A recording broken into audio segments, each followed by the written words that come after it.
and I have the honor today to moderate this debate, this webinar with Professors Thomas Bruneau and Professor Marina Vitelli. We have here with us tonight also Professor Eduardo Zwartman from the Federal University of Rio Grande do Sul. He's our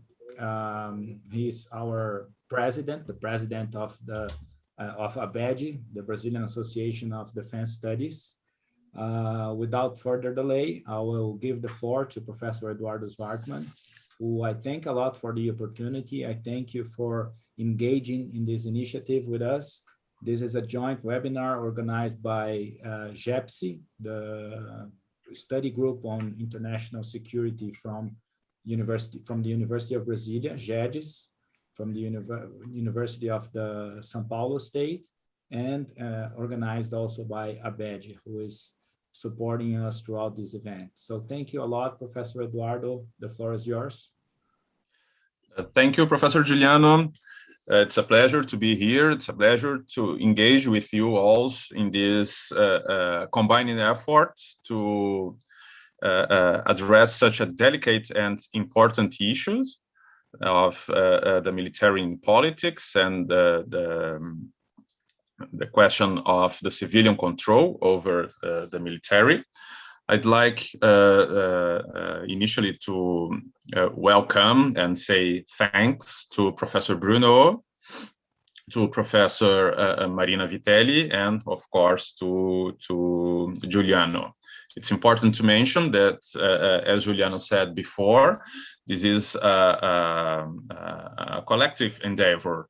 So we are together trying to understand and trying to promote the debates, the understanding, and further the researches and the public debate on such a delicate issues like the presence of the military in politics. This is one of the roles of the Brazilian Defense Studies Association, Associação Brasileira de Estudos de Defesa, ABED, to promote the public debate and support researchers and make our science knowledge advance. Well, I'm not here to speak a lot, just like to say again, thank you to our keynote speaker, to our debater and the moderator. And finally, I'd like to invite you all and our audience to attend to our national conference upcoming early on September. We'll have the 11th ENABED, the 11th National Conference of the Brazilian Defense Studies Association, from September 8th up to September 10th. It will be an online event. Everyone is invited to join us. So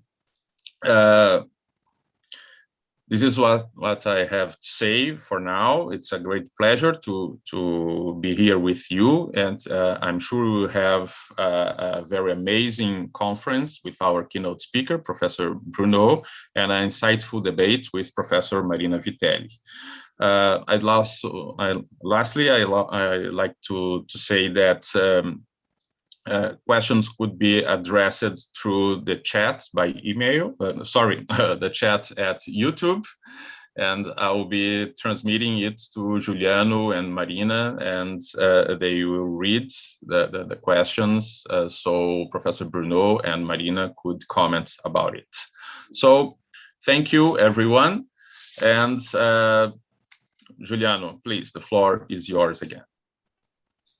Thank you a lot, Professor Zwartman. As I said in the beginning, it's a great honor to be part of this event and to be able to engage with ABED's webinars, which have been great for us to try to understand the current situation of civil-military relations in Brazil.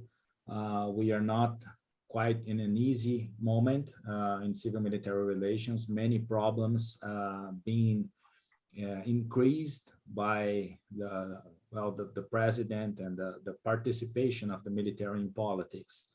In order for us to deepen our knowledge in such events, we invited one of the most important professors who deal with civil-military relations in the world, Professor Thomas Bruneau. It's a great honor to have you here with us. Professor Thomas Bruneau is the distinguished professor emeritus and he's with the Department of National Security Affairs at the Naval Postgraduate School, located in Monterey, California. He has several published books, 7 to be exact, and has published in many different journals. He has published about civil-military relations, outsourcing security, and intelligence reform in New Democracies. I believe that whoever studies civil-military relations in the world has read one of his papers. So, Professor, it's a great honor to be with you tonight. It's a pleasure to have you with us and to comment on his remarks and to engage in the debate, bringing a more South American, let's say, approach. We have Professor Marina Vitelli, who is a PhD in international relations from the National University of Rosario in Argentina. She's a visiting professor at EPEN, UNIFESP, and a permanent professor of the Santiago Dantas postgrad program. She's a researcher at the Defense and International Security Study Group, GEDES, who we also thank for engaging in the organization of this event. Professor Bruneau, thank you so much for accepting the invitation. The floor is yours. Well, thanks to all of you. It's a great opportunity for me. Please excuse that I am speaking in English. I was saying before that if I'd known so many people in Brazil speak English now, I would have never learned Portuguese, but I did. Let me, by the way, I speak for myself. I don't speak for, I'm not a spokesman for the United States government or the Department of Defense. It's myself. I will give you, my ideas, my background, and you take it for what it's worth, and I'll be happy to answer any of the questions or comments that come up. First of all, it's been clear to me that it needs some explanation about why anyone like me is interested in this topic of civil-military relations and the military and all that, because it has not been until very recently a very hot or very jazzy topic. In fact, Barry Ames produced a big book by Routledge on Brazil just a couple of years ago, and there's not a single chapter in it on the military, if you can believe that.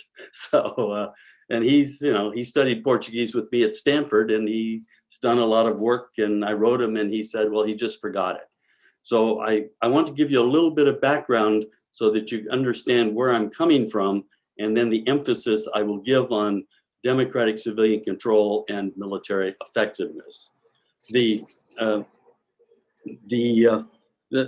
most important parts of the background are, first of all, a focus on institutions. So I look to the military as an institution, and I will emphasize institutions and structures and things like that in the whole approach that I will hopefully convey. And that focus or that interest in institutions is what took me to Brazil when I did my PhD dissertation at the University of California at Berkeley on the political role of the Catholic Church in Brazil. And I'm happy to say that that got published in Portuguese with a title which is totally chato because it was during the military regime. And the focus of the book was why elements in the church came into opposition to the military regime. And then specifically to get into the military kind of topics is that, first of all, I happened to be in Portugal on the 25th of April, 1974, when the Portuguese 200 junior officers in the military staged a coup, which overthrew the authoritarian regime of Salazar and Caetano, both of whom, of course, went into exile in Brazil for a while. And I began to become interested at that time then in the military.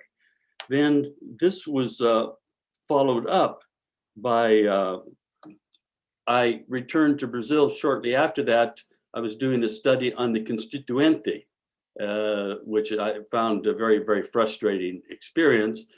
But as part of that, I was around in the Constituinte itself, watching the military lobbying. And one of the results of that was 142, Article 142 of your Constitution, which is of great fame. So this was the background. And then what sort of put more focus into all of this was that I decided that since I was interested in security issues, that I would leave the civilian university where I was teaching in Canada and come and work at the Naval Postgraduate School. And that's because from my point of view, it's hard to understand security and defense and civil military relations unless you have some insight into these professional military. So here the students are all junior officers from all the services, and junior officers, that is lieutenants, captains, majors, that sort of thing, maybe lieutenant commanders, and from 50 different countries. So being in this place, it's got its downside, which is one reason I retired a few years ago. There's just a lot of stupid bureaucracy, which never goes away. But the upside is that you get exposed to people who are professional military. And having been here since 1987, you know, some of these people are now 4-star admirals and 4-star generals and from various countries. So it's, you know, and I try to maintain contact with them. Then while being here, I got sabbatical in 1992, 93, and I got some money from the Office of Secretary of Defense and to do a study on Iberian defense policies, Spain and Portugal. Well, at that time, these countries were both in transition from authoritarian regimes. So that turned out to be a study of civil-military relations. That is, you know, as civilians were taking over various portfolios and the military were surrendering things. So it gave me some insights in how democratic consolidation could work and the role of the military as civilians assumed more and more roles, first in legal things, then in budgeting, then in policy, and so forth and so on. And then following up from that is at the end of the Cold War, we founded here with some money that's called International Military Education and Training, a Center for Civil Military Relations, which does seminars, 1-week seminars for military and civilians throughout the world. And I figure I covered every country in Latin America, some of them every year, except Venezuela, and other countries like Nepal or Mongolia or Romania, Cambodia, et cetera, which gave me some insights. And as part of that funding that we got, we also developed here a master's degree curriculum in international security and civil military relations. And I assumed responsibility to teach some of the courses. So when you teach courses, you have to use books and articles. And, you know, I read anything I could in 2 or 3 languages, and I found most of it not very, very useful. So I then decided, well, since I have this access and travel and see how things work in Argentina or Nepal or Mongolia, I should write something about this type of thing. So this brings up, well, how the question is always, you know, how do you know what you know? Or like we always say, these people are so dumb, they don't know what they don't know. But, you know, how do you know what you know? And my whole approach all along, starting in Brazil back in the 60s, is basically to do interviews. And, you know, more recently that has been interviews via email or Zoom or you know, something like that. I know people like Octavio Neto in Rio is making huge efforts in trying to do quantitative work. And I welcome that. My problem has always been, and it's a phrase I learned when I was a graduate student at Berkeley, garbage in, garbage out.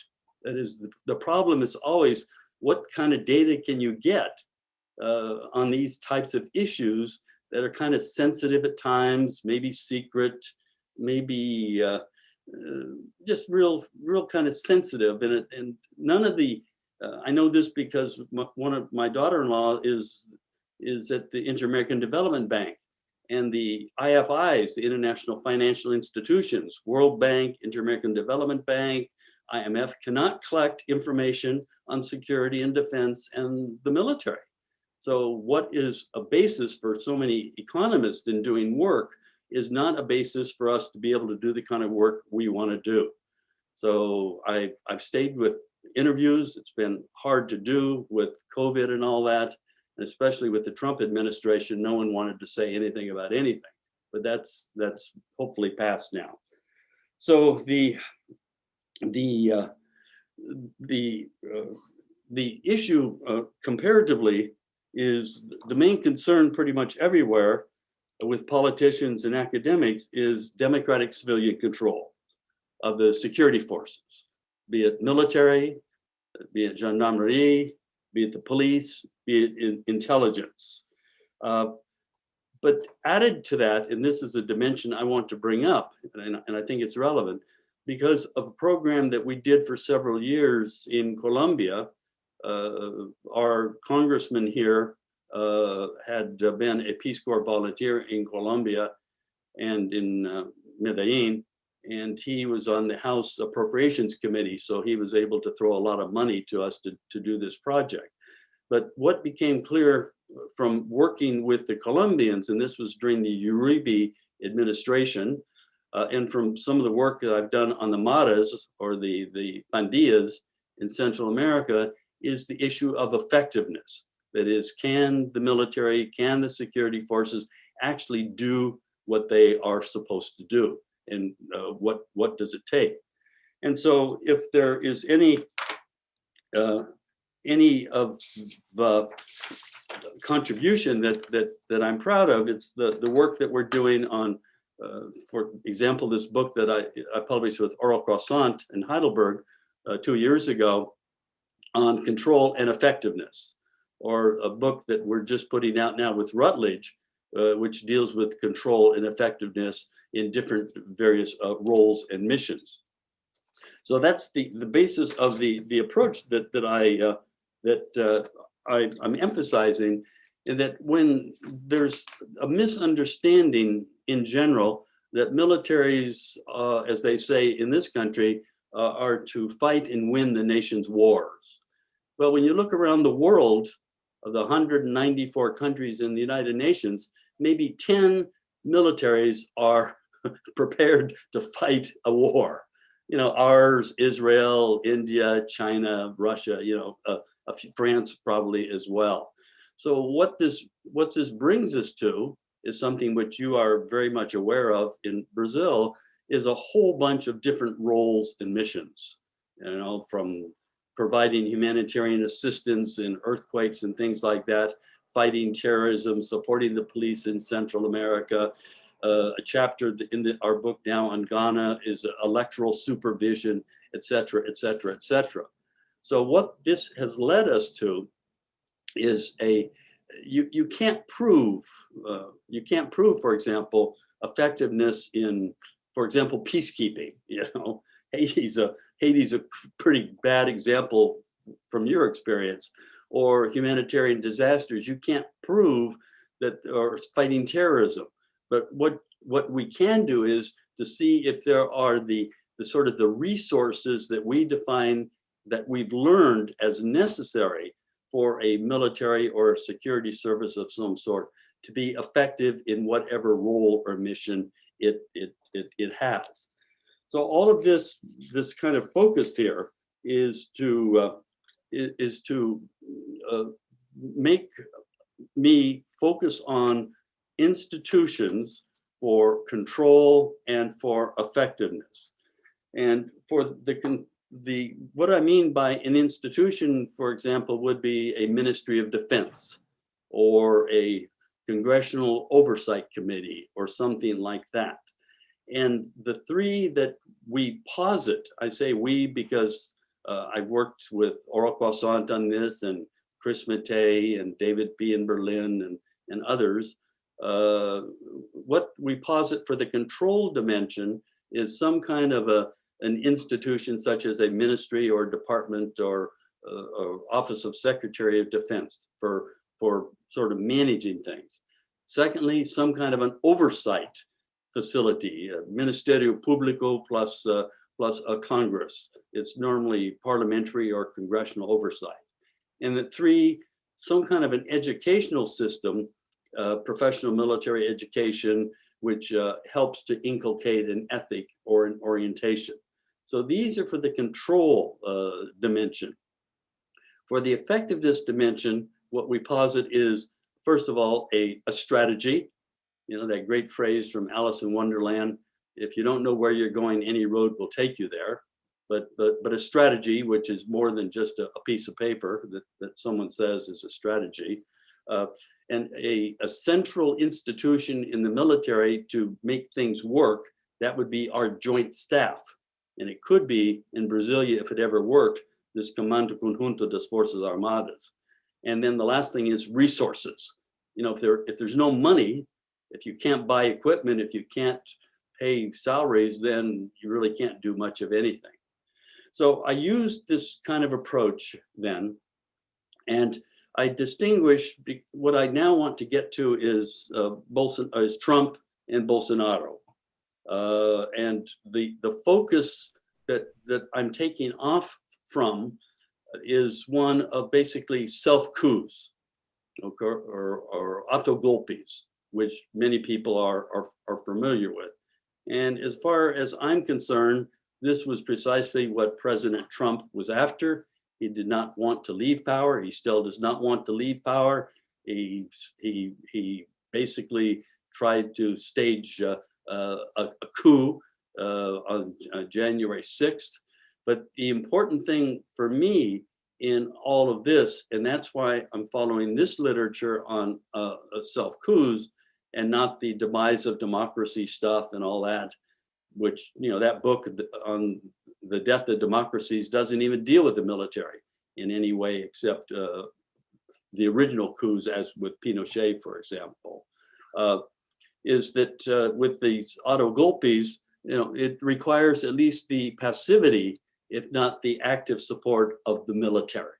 And based upon the experience in our country, and I think it all started with the after the Black Matters events, when President Trump tried to use active duty forces to put down demonstrations, is that our top generals, Miley, the chairman of the Joint Chiefs of Staff, but others, became aware that they were being, I would use the word manipulated, were being tooled, that all these kinds of benefits that President Trump was supposedly giving them and showing up with them, et cetera, was going to go somewhere pretty bad. So that the result was that right after the events of January 6th and President Trump trying to negate the election of Biden, that the commanders of the various forces, that is the four-star admirals and generals, basically issued a memo, which I have here, to the forces saying that basically we swear to support the Constitution has elections, President Biden got elected, and that's that. So that basically what I'm saying is that the President Trump realized then that that he was not going to be able to rely upon anything, not even the passivity of the military forces. So then the question came up, well, the events that you had in Brasília on the 29th of March, when Bolsonaro fired the general, the Minister of Defense, and then the other force commanders quit in support. Is that similar? Is that equal? And this is, one does not, you're crazy if one ever predicts politics. There's just too many factors, and whenever I hear anyone use the term holistic, I go crazy. The last person who had a brain big enough to think holistically was Max Weber, and he went nuts. But that there's just too many issues involved. So one, I can't predict, but what I can do, I think, is to focus on the elements of control in the United States that I think that discouraged our military from either being active or passive in President Trump's attempted self-coup. And then in discussions can contrast those, because I've been going back and forth on this issue, and it seems to me that there are few points in our system, the way it's worked out, that help me to understand why our commanders basically said no to Trump and made it very, very clear that he was not going to have their support in doing anything. So the first issue, and by the way, and Marina and I were talking about, there's a lot of literature out right now on the U.S. Some of it's good, some of it's, I think, less good, but there's an awful lot of it. So the first issue was that there was a lot of criticism, and it came out in official documents, that through our Department of Defense, the Secretary of Defense, especially when General Mattis had, a retired Marine four-star general, became the Secretary of Defense, that, well, what happened to the civilians? Was everything in our defense, and this was kind of a strategy of Trump, was to turn things over to the military anyway, and now with the Biden administration, they're trying to get it back, but to turn it over to the Joint Chiefs of Staff, and that very few civilians were occupying important policy positions. Well, there's two or three considerations here. Is one, most of the competent, maybe all of the competent insecurity Republicans sent a letter once Trump became the nominee saying anyone but Trump. That is, they would not serve in an administration with him. And that was enough. He would never have them. So the people he brought in, if he brought in any, were losers, or at least weak.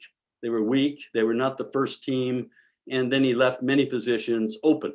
One reason he left the positions open was that in order for Mattis to become the Secretary of Defense, he had to get a waiver, and that any of the important positions had to have their nominations approved by the U.S. Senate, so that there was always been an element that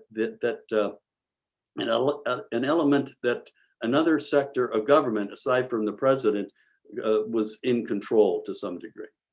Then when it came to this issue about oversight, well, oversight in the United States, when the Republicans controlled both houses of Congress and Trump was the president, didn't work. I mean, this guy, Devin Nunes, this jerk from California, he supports the Portuguese Americans with their cows, I guess, but he was no good as chairman of the Intelligence Committee. But what was important is that I never really paid much attention to this before, but for the past 60 years, there has been a National Defense Authorization Act, NDAA, which is somewhere around 1,000 pages long, which has to be approved by both the Senate Armed Services Committee and the House Armed Services Committee, and then by both houses. And that this NDAA, National Defense Authorization Act, was vetoed by President Trump for 2021 because it had some issue there about changing the names of these bases that had Confederate names and so forth and so on.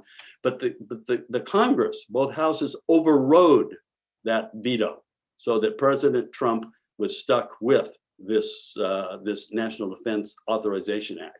So the point is that this other sector of government, you know, independent from the executive, which was under the control of Trump, was able to act independently. Then the third point, and I think this is important, this paper I'm writing, I'm doing it jointly with a retired Air Force 2-star general who was vice director of the Joint Staff, to give it sort of credibility and legitimacy, because I'm a civilian academic after all. I was at Berkeley during the Vietnam War, and he was flying combat over Vietnam. So the issue here is that our military now, and there's really a very, very good article on this that I want to call to your attention, and it came out in the Journal of Strategic Studies, and it's called a Mercenary Army of the Poor, Technological Change and the Democratic Composition of the Post 9/11 Military. The point being now, and it's not just because one of my sons is in the Navy, and Leon Panetta's grandson, my neighbor, is now in the Navy as well. But our military now, it's all professional. It's all professional, and it is not a mercenary army of the poor anymore. That is, all of the officers have to have a BA degree, and most of them are getting master's degrees. It's highly technological.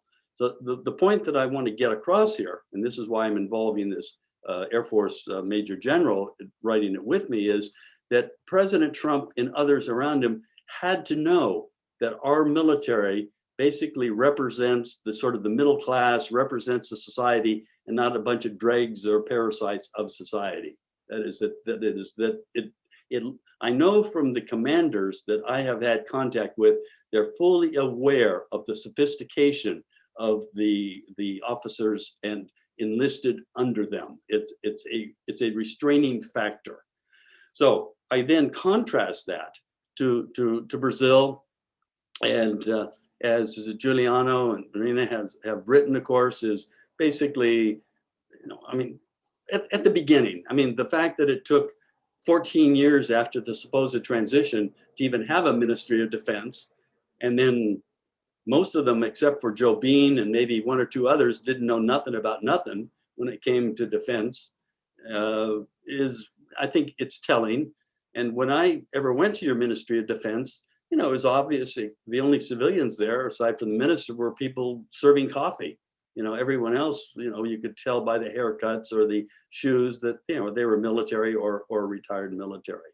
So this, and now the total occupation by military. So that factor is negative as far as I could tell. Then the oversight, and I wrote this article with Tolleson some time ago, bringing attention to the Ministerio Público. That is an oversight mechanism.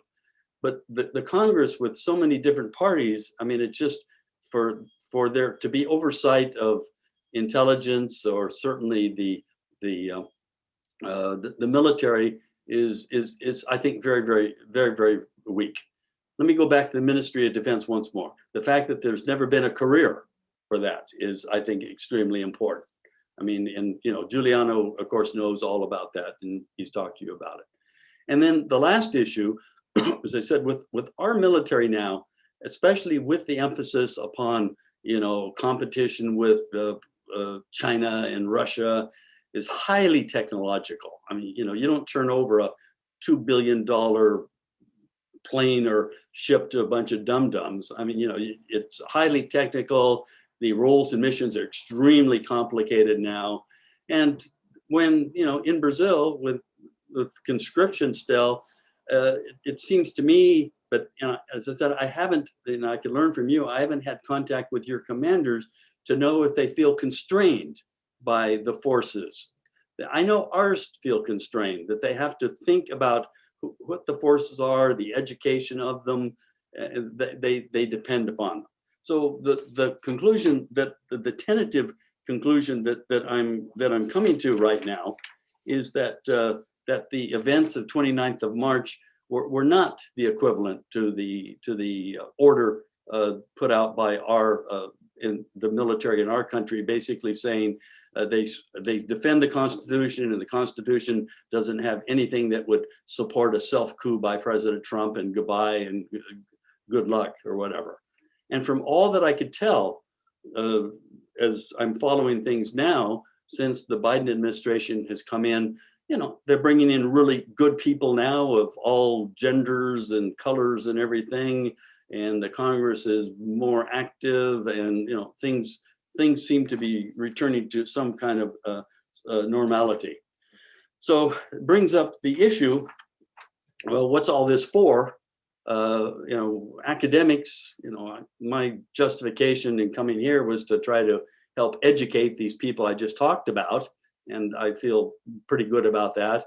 And it's to write articles and books, and hopefully to somehow inform others, be it other academics, other journalists, you know, sort of what things are like. I mean, how do you approach a topic like this? I approach it in terms of an institution, certain requirements, if things are to work or not to work, that you can identify, that you can, you know, maybe even quantify when it comes to, for example, budgets and all that, and how much of the budget, for example, goes to personnel as opposed to acquisitions, and things that Juliano is working on as well.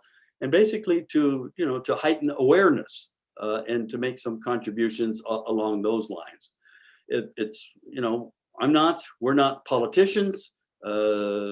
They, you know, they ultimately make the decisions, but they make the decisions based upon all kinds of different inputs.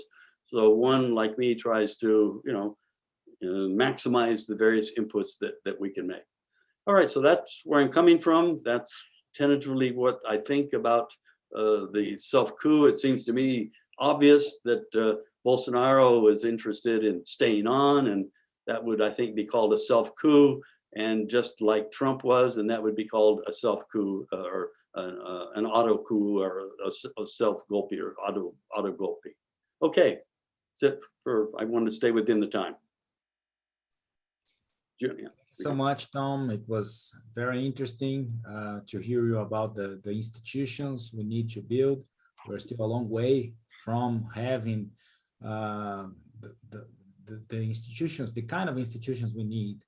But not only that, our institutions are not enough sometimes, as you said, and having worked inside the MOD, I have experienced that I have experienced a lot of prejudice against civilians, and it's not the best and the easiest environment to work at, being a civilian and without a career inside the MOD. Without further delay, I would pass the floor to Marina, but before that, I would like to mention that we have a very interesting crowd watching us at YouTube. A lot of professors who I admire a lot. One of them, Ana Penido, has said that she's waiting for Marina to shine. So please, Marina, do it. Well, I will not shine. I hope I do a good job transmitting many concerns that our community of scholars researching the military have raised during these past years. Well, let me begin by saying that I'm really thankful for this opportunity to share this event with Professor Bruneau, who we've read for a long time, and it's very relevant for our field. And also I thank, of course, the organizers. I believe that the GEPSI chose a very relevant subject for this webinar. And before I comment on Professor Bruneau's presentation, I think that it's very important that we, as a democracy that is undergoing such stress, remind ourselves of the importance of civilian control. I know that it's a concept that many find limited, and some others think it's even kind of insulting, or maybe not the best concept to engage, especially the armed forces. But I believe that it's important that we understand that it is the short form that we use to refer to the democratic relation that is supposed to exist between civilians and the military in a democracy. It is a short form for a model, for a series of concepts that are intimately related to democracy. I would say that having a society where the military does not influence politics, and at the same time where civilians have the right to decide on every policy, is a necessary condition for any democracy. It's not sufficient. We need many other institutions and many other relations working, but I think it's important to understand that the political neutralization of the armed forces and making sure they don't influence politics, and also the civilians have the authority over every policy, is a prerequisite for democracy. And we are seeing many signs of deterioration in that in that scenario. And this made me think that it has been a long time since we last debated so much about civilian control. We were, in some way, we had moved on from topics of the military involvement in politics to topics of defense policy. So our community of scholars were no longer debating whether the army was a threat to democracy, whether they were trying to tutelage our society. And we started researching more about military budgets, about the defense ministry, and how much space civilians had inside the ministry. We were researching about involvement in peace operations. And suddenly we had to come back to these more fundamental issues related to civil-military relations. That is, how do we make sense of the current protagonism of the military in current politics? I think that in a way it makes sense that we had moved on, that we were progressing, we were dealing with what we call second generation reforms questions. Professor Bruneau actually made a contribution to this conversation when he proposed that we don't stop at civilian control, that we had to also look to issues of effectiveness and efficiency. But I, as a sort of thought that you can react to, I would like to bring this issue, that this question, like, is the current scenario asking us to come back to those first generation questions of civil military relations?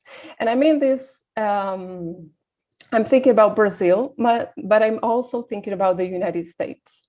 It is true that Trump, as Professor Bruneau mentioned many instances, the president tried to engage the armed forces and politicize the military by appointing military officers for posts that were formerly occupied by civilians, by a rhetoric that tried to show that the armed forces were Republican, that they were Trumpist, and of course the episode of June of last year. But it is also true, as our colleagues, our American colleagues have shown, that the armed forces are also questioning those tenets of democratic civil military relations, which basically is the apolitical nature of the military and the non-partisanship. And I think that when we look to Brazil,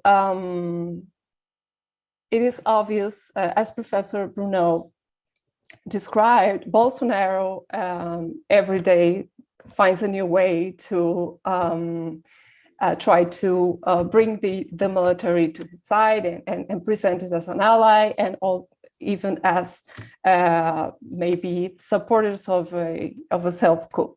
But I think that, and I would also like to put this to debate, I think that we don't have to lose sight of the military autonomous protagonism and its political activity.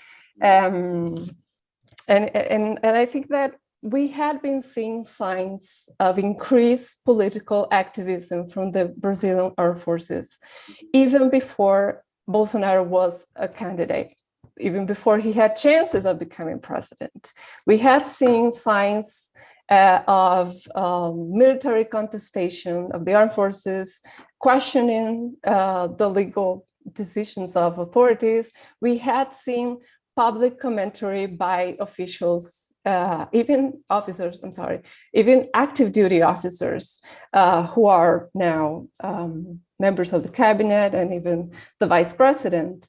And in some way, we had been neglecting the signs. Not all of us. I think that many of our colleagues remain very skeptical about how much progress Brazil had made.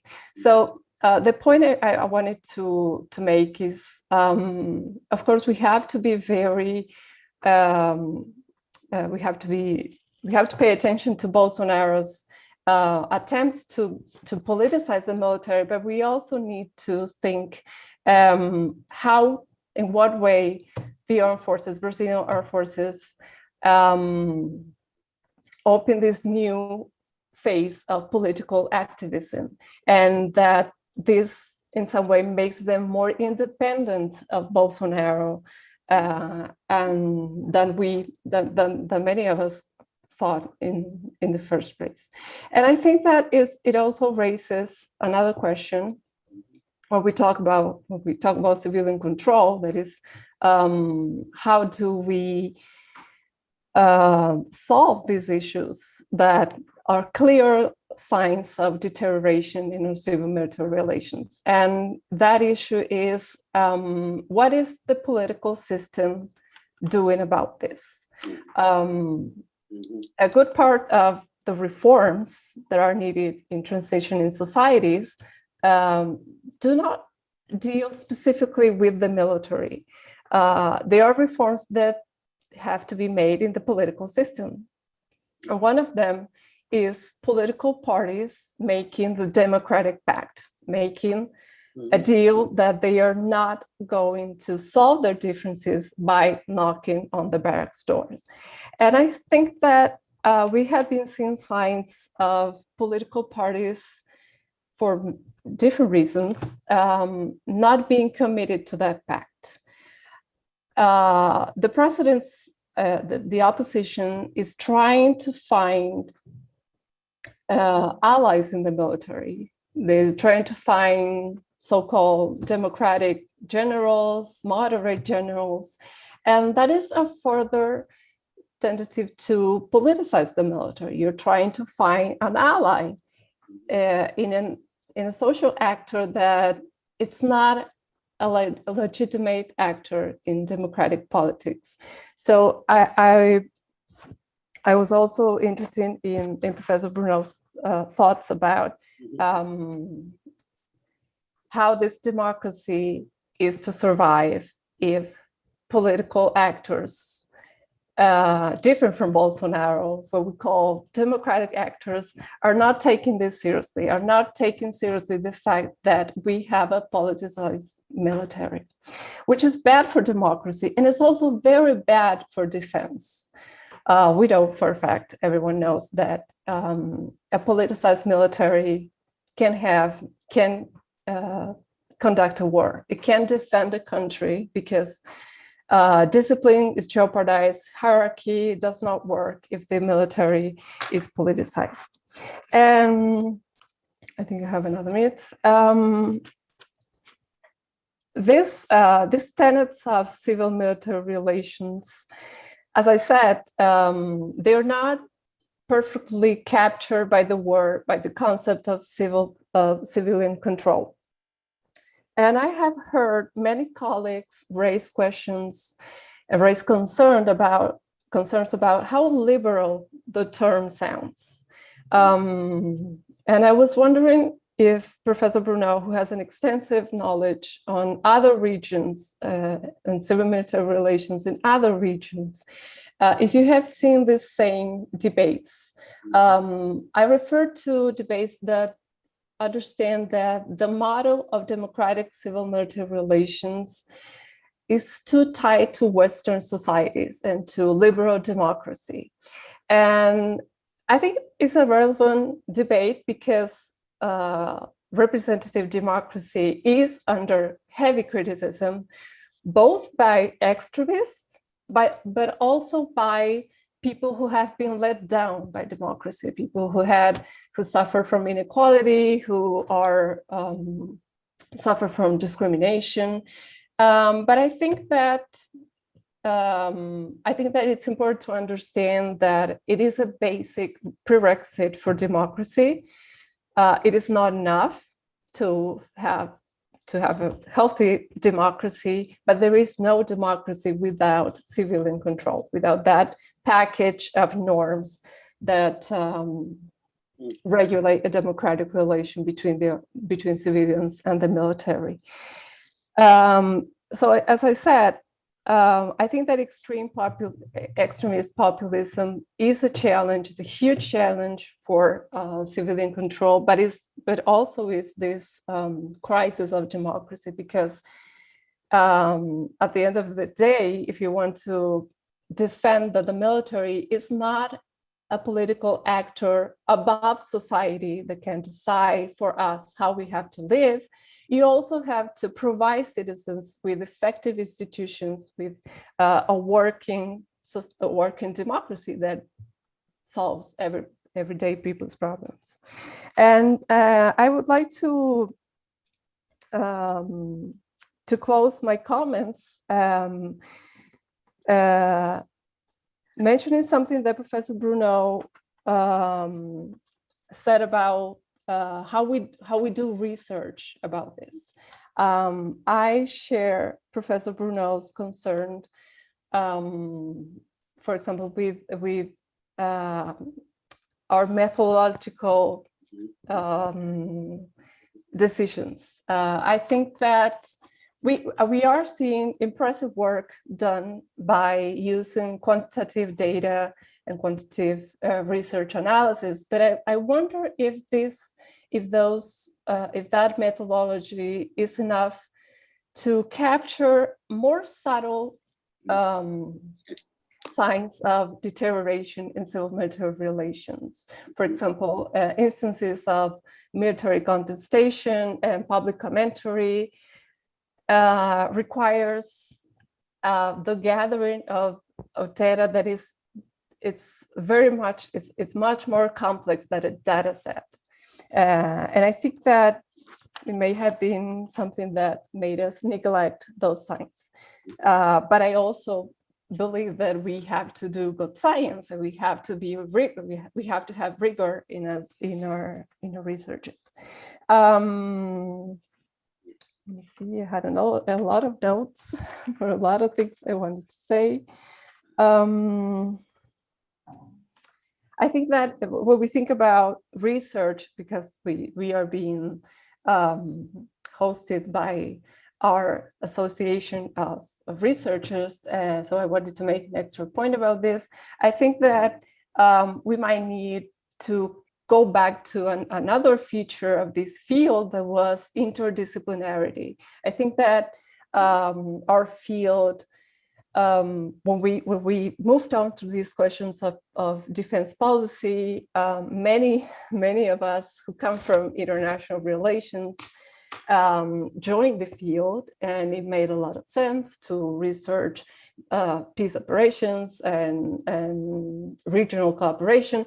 But I think that we would benefit a lot from engaging our colleagues from anthropology, sociology, and political science. I think that we see that interdisciplinarity in the United States, and I think that we could benefit also from that. And I think that another thing that we see in the United States about civil-military relations that would be really welcome here, but it will be very difficult to achieve, is conducting surveys with the military. I think that knowing with more accuracy exactly what are the beliefs of the members of a military is also crucial to understand many things, such as to what extent is extremism, political extremism present in our forces, to what extent they really embraced societal beliefs that are important to a democratic civil-military relation. Of course, it's the worst time to try to make these surveys, but I think that they are important as an effort to gather more empirics that will make our analysis more rigorous. I think those were my comments. I thank you very much again for this opportunity, and I can answer questions if they have. Thank you. Thank you very much, Marina. It was a very interesting presentation, and I think you raised a lot of interesting points on the relations between the concept of civilian control and liberal democracies. We have a few questions from the audience, but I think that before going to the questions, I will pass the floor again to Professor Bruneau if he wants to address some of Marina's questions and comments. That would be very interesting. So thank you very much, Professor. Oh, thanks, Julian. I appreciate it. How many minutes do I have? She made some really good. I don't want to monopolize things. No, yeah, well, we have 3 or 4 questions from the crowd. So if you could use, I don't know, 5 to 10 minutes to answer to Marina's comment, that would be fine. More questions are coming in, though. Okay. No, that's perfect. These are really good points. In a way, it's a shame that we have this Zoom and we don't have to spend 24 hours to go from here to your country, because it gives this illusion that everything is the same everywhere, and that's totally wrong.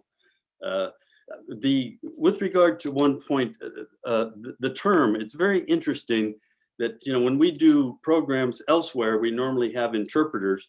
The only time I ever got into an argument with anyone was in Brazil, when I used the word control, and this 3-star Air Force general wouldn't accept the word.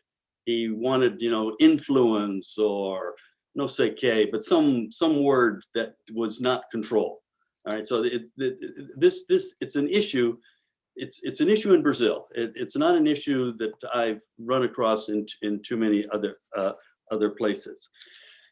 I probably didn't make it clear, but when I was doing this work on the Constituente and interviews and all, I was really bummed out. I just thought that the civilian politicians that wrote that Constitution did a horrible job. All they did was, guarantee positions for themselves and all this kind of stuff. And any of the great social gains, there's never going to be money to implement those things anyway. So that from my point of view, and Marina, a book that we use all the time in our teaching is Narcís Serra. Narcís Serra, whose book, as you know, is in Spanish, but it's also in English, who was the Minister of Defense in Spain during that very, very difficult period. And I saw the same sort of thing taking place in Portugal. That is, basically, if the civilian politicians don't step up and do the job and take certain things seriously, then things are going to go to hell. I mean, that's basically it. So it requires some kind of an understanding, some sort of a pact, which, you know, which is what Narcisse Serra writes about. That is, it's at least feasible. It's interesting. I was giving a speech in Portugal several years ago, and, you know, I was bringing examples of Chile and Argentina and Brazil, and a retired 4-star general, you know, who had been head of the army got up and, you know, we're not the same. We're part of Europe. We're a democracy, et cetera, et cetera. I mean, the point is that there had been and it's still going. That is, I'm still interacting with people at the Instituto de Defesa Nacional in Lisbon about, you know, Romário Anis and all these kinds of things. You know, that it's a constant work, and it's, you know, it's a responsibility first of the civilian politicians. Now, whether this, you know, is a Western concept I disagree. And it's one of these things, having been all these places, I can, you know, Mongolia basically has asserted civilian control over the military. So, you know, they really have. It's one of my main problems with Sam Huntington, because he has this thing about objective control. Well, you go to other countries and the military says, well, we're under objective control. No one's controlling them. You know, the civilians don't have any institutions. They don't control the budget. It's a bunch of nonsense. You know, it's just it's a shield. So it requires then, I think, the sort of thing you're talking about, you know, an analysis of every situation. And that's why I look to the institutions, you know, the lack of a career path or something like that, or, you know, who are the commanders somehow responsible to, and that's why I brought up this National Defense Authorization Act. That's what determines where the money goes. I mean, you know, where is this $715 billion going? That's civilian control. You know, and you're not going to get any postgraduate school. The Navy's not going to get any more ships, etc. That's, for me, that's civilian control. You know, that is, you control the money, you control the promotions, you control that sort of thing. And it has to be done gradually. You know, it has to be done very gradually. But as you said, you can't, that people can't just sort of look the other way and say, hey, do this, muito bem, vamos. You know, you have to focus on these things and get them under control, and to develop the institutions. And, you know, Trump tried to destroy all these things, you know, but luckily, I think there's enough there to salvage to be able to continue on. Then my last point, because I don't want to monopolize this, is I really like Risa Brooks in showing the paradoxes of professionalism. That's Huntington's professionalism. And see, and Marina, we disagree. I don't like Peter Fever at all, in part because of the civilians have the right to be wrong. Everything? How about if they get us into a nuclear war with North Korea? I mean, give me a break. I mean, so my point is, and that's one reason I'm involving this major general in it, is the officers at a certain level have to be politically aware, to realize that they're being tooled, used, manipulated, and to convey somehow that they're aware that this ain't gonna work like this. And it finally, you know, ours, it got so gross that they had to finally say this. But there had been plenty of instances before. And this, I think, is a useful thing about P. and Berlin's article, showing how militaries in Latin America basically dissented, but in a way that they showed that they still agreed with democratic civilian control. So I like Risa Brooks in terms of another one of her articles is basically officers have to think, at least think, be aware politically, not act politically, not act in partisan politics, but at least be aware of the implications of what they're getting into. But your points are really very good. I mean, I could go on, but you've got other questions, so let's go. Vamos aí. Thank you for your comments, Professor. I have some questions from the crowd. First question comes from Professor Patterson Silva. He's addressing the civilian career in the MOD. Brazil doesn't have civilian careers in the MOD. In your view, which professions would be the most suitable to inaugurate this type of career in the MOD? Another question comes from Lucas Rezende, professor from Santa Catarina. Professor Bruneau, it's an honor to have you with us today. Thank you for your lecture. In the book you've published with Professor Croissant, control and effectiveness are key to democratic CMR. Nonetheless, Professor Fever puts it that a voluntary acceptance of civilian control is just as important.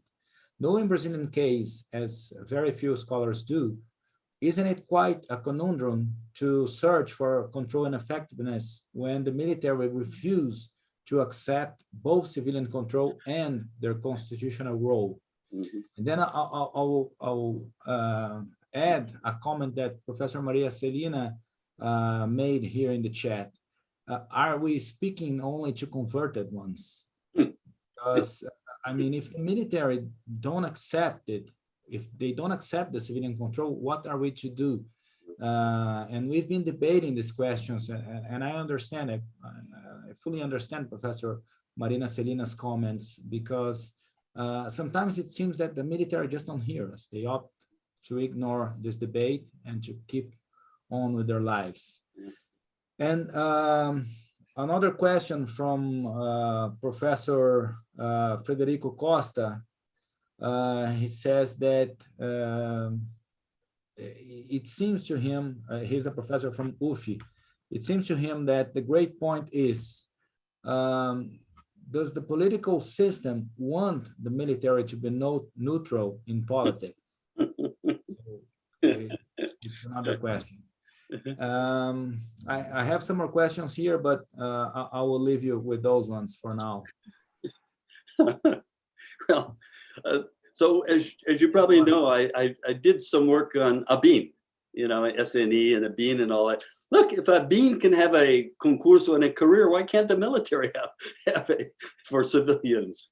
You know, so I mean, the model. I mean, you guys, you know, Brazil live on the basis of concursos and carreiras. So the model, you know, is, you know, I mean, it could be, you know, Itamaraty model, or it could be, but I think just to be in the military, to go to the academies, if I'm not mistaken, you have to do a concurso.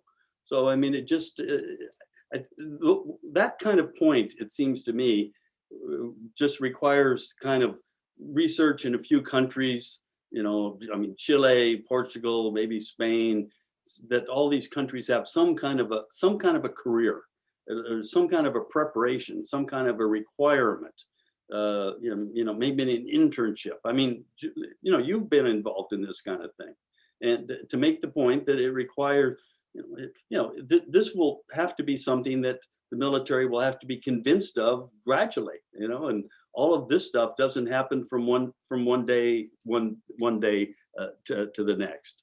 And the let's see, I'm trying to, you got so many of these things down to, well, you know, how to get there. I mean, the thing that always frustrated me when I would go to your Congress and try to talk with people about intelligence or military or whatever, is the lack of interest by civilian politicians in these types of issues. So our frustration with the Center for Civil Military Relations always was to get members of Congress to attend, or parliaments, wherever we went, to attend these. They never saw the value of these types of things. But it requires, you know, the sorts of things that you all are working on. I mean, you know, that there in Brasilia, you know, you approach certain people who are working for members of Congress and you try to get them interested in these types of things, and gradually, you know, get them to buy in somehow. And it has to be done very, very gradually. And again, with Narcisera, and I did some research on this as well, is, you know, to find those elements within the military that you could basically deal with. That's it. And one thing about the military is the turnover is incredible. You know, I mean, people that I knew as lieutenants are now retired 4-star admirals. They've already retired. You know, they come and they go. That's bad in one way, but it's good in another way. But you work on people that you can work on, and that's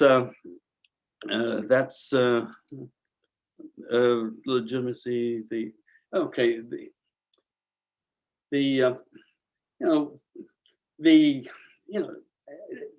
I think that it's not that the Cohen's book Supreme Command. It's really I think the subtitle is unequal debate or unequal discussion or something like that.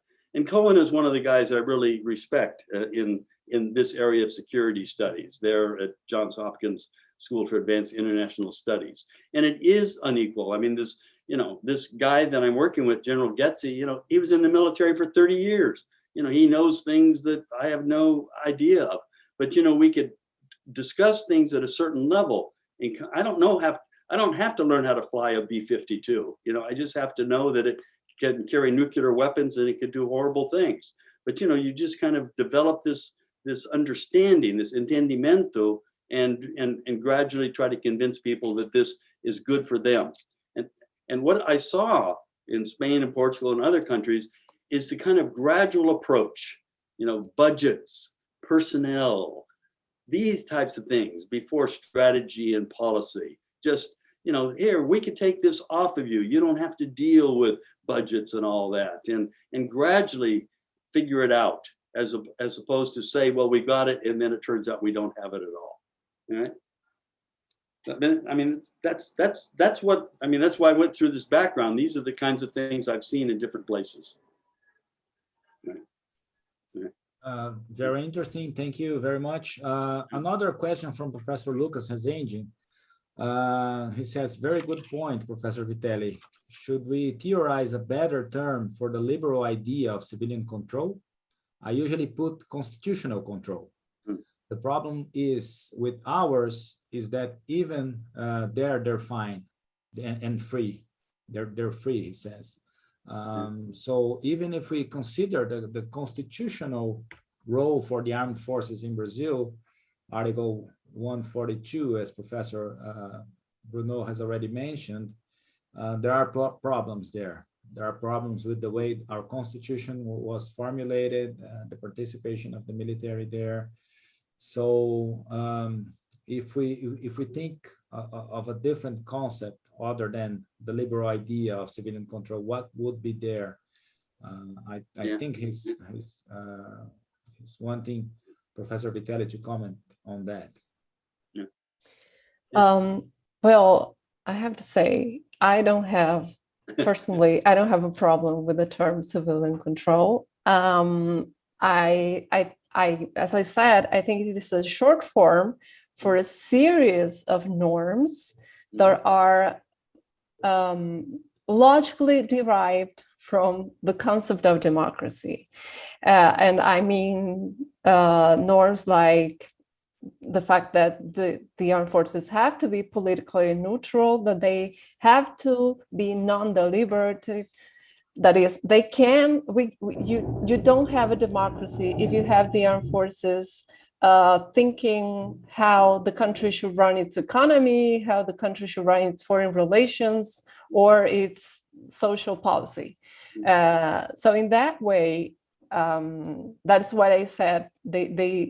They follow logically from the concept of democracy, which I now know Professor Bruneau doesn't like Peter Fever's definition that the civilians have the right to be wrong, but in a way, it's what democracy is about.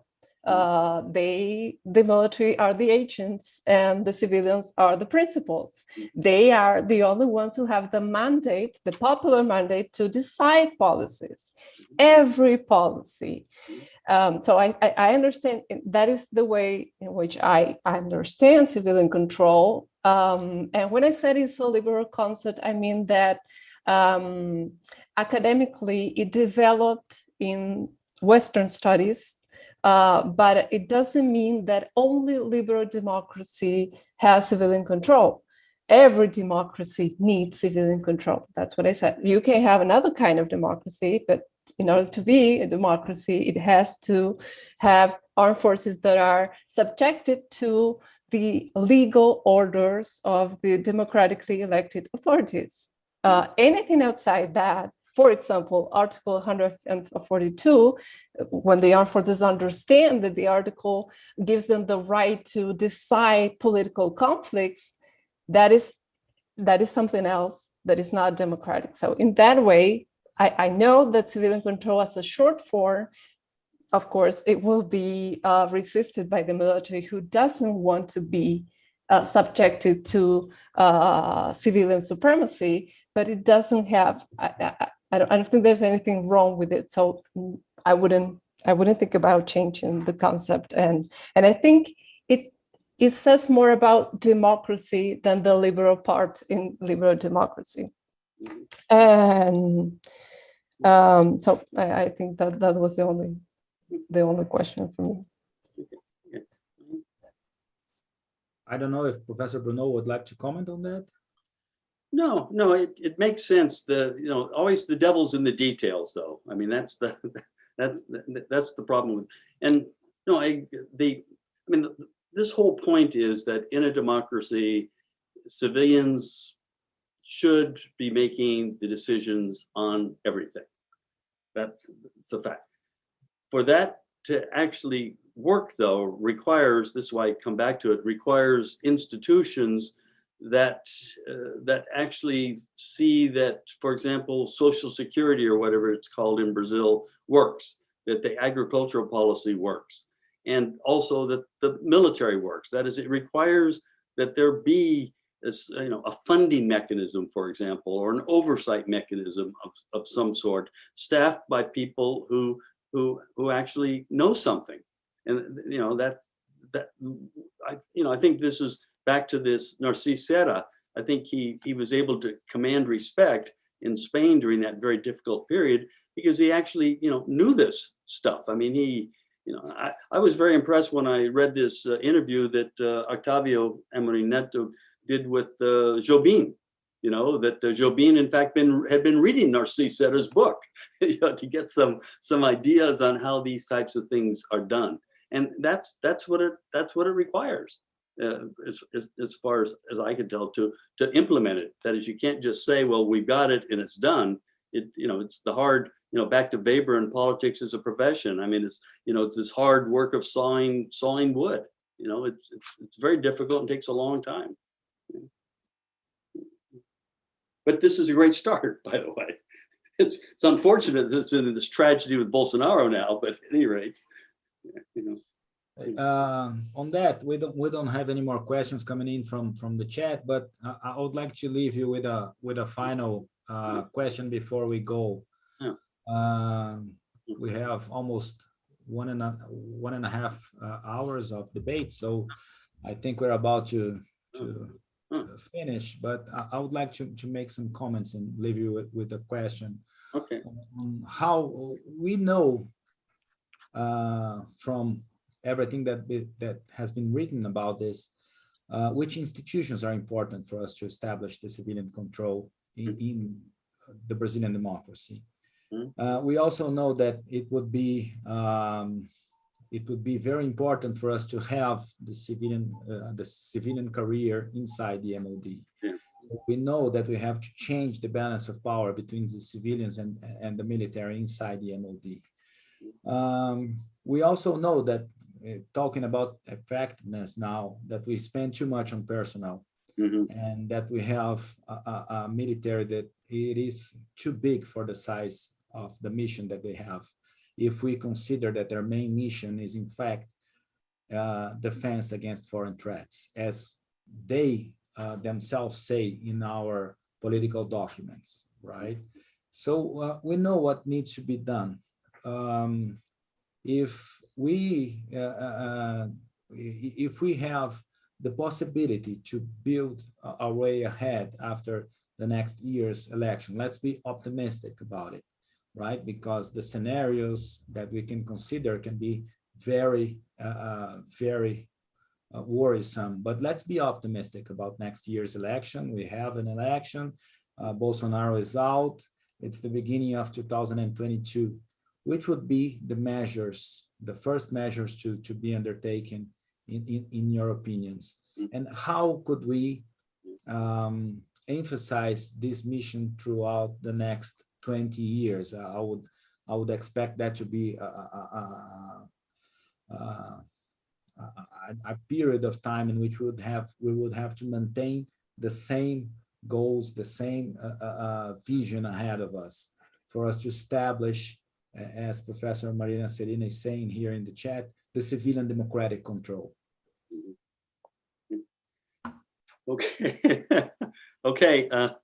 So you got to hold in mind that I write very negatively about various commissions and things like that that are never followed up.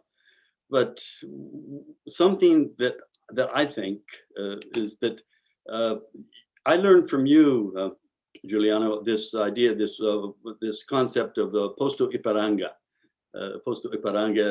for the military. I hadn't really thought about that before, but it becomes, and no military wants to admit, I know this from a lot of experience in Central America, where the military there is doing all sorts of humanitarian thises and that's, and they still postulate their existence on the basis of fighting Honduras, or some crazy thing like that.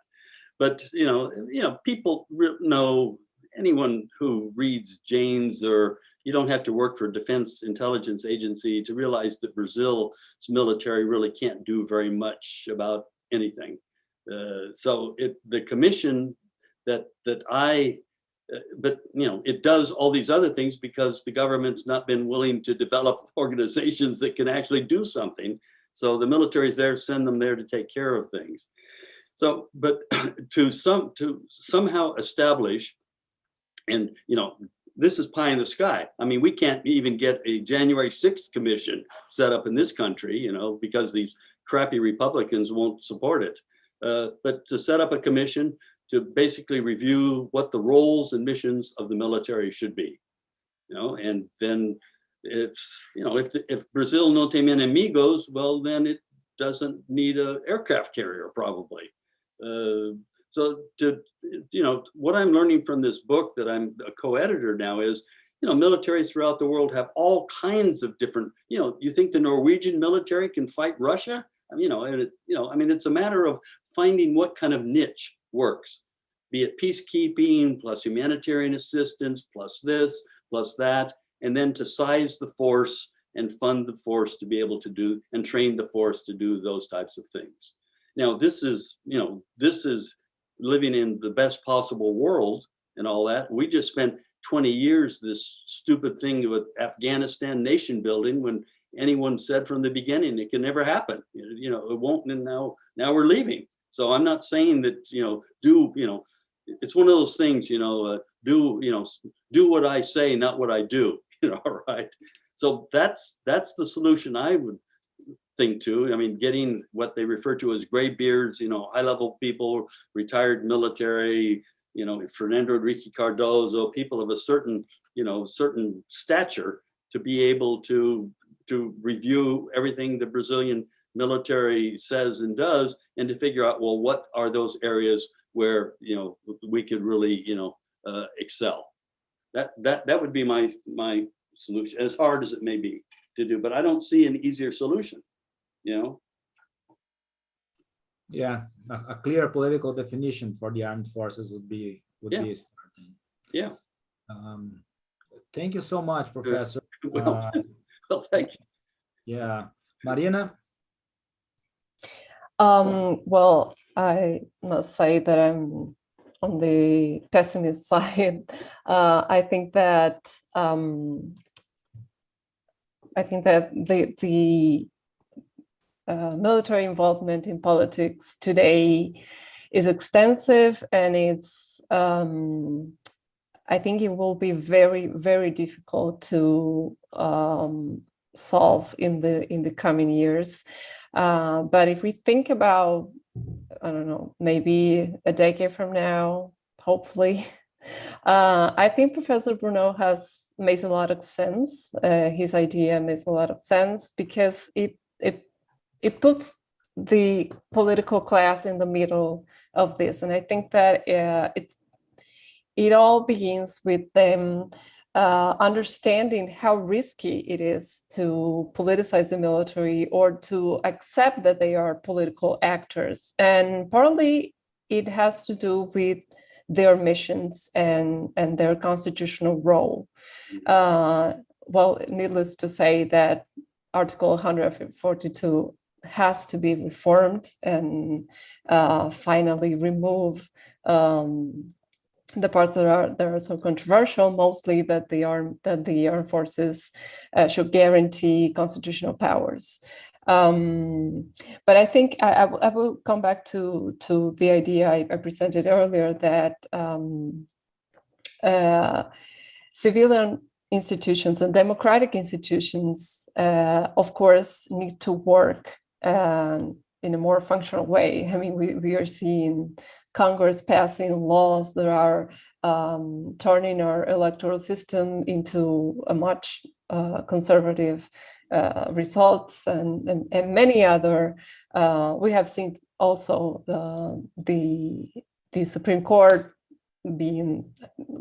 giving controversial decisions. So I believe that I know that the political activism in the military is a problem, but it also is, in a way, a response to how dysfunctional other institutions are. Of course, that does not give them the right to lead our society, but I think that any kind of solution has to have the political class as a protagonist and really take on their responsibilities. Yeah, fair enough. I agree.